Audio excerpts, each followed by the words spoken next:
परीलोक में एक परियों का समुदाय था जहाँ परियों का राजा रहता था, जिसका नाम था सौम्य था। एक दिन राजा ने अपने देश की परियों को जादुई घोड़े के बारे में बताया और कहा कि जो भी उस जादुई घोड़े को ढूंढ लाएगा उसे बड़ा इनाम मिलेगा। सभी परियों में एक परी थी जिसका नाम था एला। वह बहुत ही उत्साहित थी कि वह जादुई घोड़ा ढूंढेगी। एला परी ने अपनी परी सहेलियों को साथ लिया और उन सभी ने साथ मिलकर जादुई घोड़े को ढूंढने का निर्णय लिया। वे जादुई घोड़े की तलाश में परीलोक से बाहर पृथ्वीलोक के जादुई जंगलों में भटकने लगी। उस दौरान उन्होंने कई संकटों का सामना किया। कभी उनका सामना जादुई पहेलियों से होता तो कभी रहस्यमयी राक्षसों से उनका सामना होता।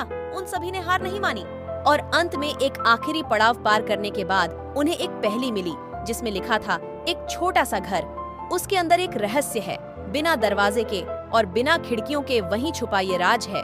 अगर तुम उसे खोलोगे तो उसे विस्तार में पाओगे, पर ध्यान रखो सोच समझकर ही उसका सीक्रेट खुलाओगे। इसका उत्तर क्या है, एला परी अपनी सहेलियों से पूछती है। तभी उसकी एक परी सहेली लवली बोली, इसका उत्तर गुफा है। मैंने अपनी जादुई बुक में पढ़ा था।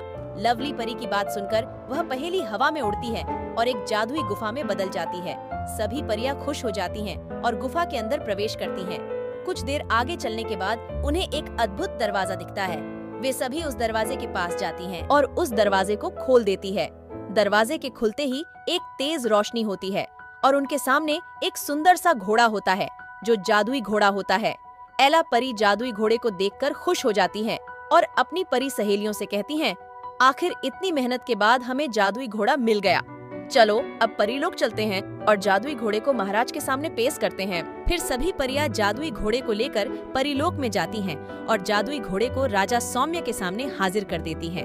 राजा सौम्य जादुई घोड़े को देखकर खुश हो जाते हैं और अपने कहे अनुसार ही एला परी के साथ साथ उसकी सभी सहेलियों को जादू की नई छड़ी दे देते हैं, जो उनकी पुरानी जादुई छड़ी से कई गुना ज्यादा शक्तिशाली था। एला परी और उसकी सहेलियों को तो अपना इनाम मिल चुका था, लेकिन सबसे बड़ा इनाम उन्हें यह मिला कि जादुई घोड़े के आ जाने से परीलोक और भी ज्यादा सुंदर और शक्तिशाली हो गया था, जो सभी परियों के लिए ही अच्छा था। इस कहानी से हमें यह सीखने को मिलता है कि जब हम साथ मिलकर मेहनत और विश्वास के साथ काम करते हैं तो हम किसी भी मुश्किल को पार कर सकते हैं।